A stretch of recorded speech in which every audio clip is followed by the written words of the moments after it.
लगाना टिकली काळी काळी ए हिरोणी कत तू चाली खेते मजारी की पाणी नजारी खरो खरो केद काही जपाल रात उजागरी निंद बी लागेली वेग चुपगली म्हाताऱ्या लारणी ए मारो साथ आखी वरण शकता गरमागरम कोल्हापुरी मिसळची मिळते आपल्या नाशिक मध्ये आणि इकडे मिसळ तिखट लागली तर मस्त आहे बघा शिरा दिलेला आहे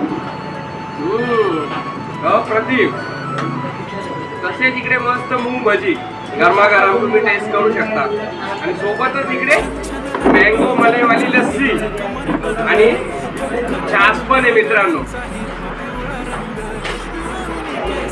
मला तर राजकमलाची मिसळ खूपच आवडली, तुम्हाला पण माझ्यासारखी मस्त मिसळचा स्वाद घ्यायचा आहे विवेकर स्कूलच्या बाजूला स्कूलचा भवानीनगर वाजलो लिंक रोडला या आणि राजकमल मिसळ नक्की ट्राय करा।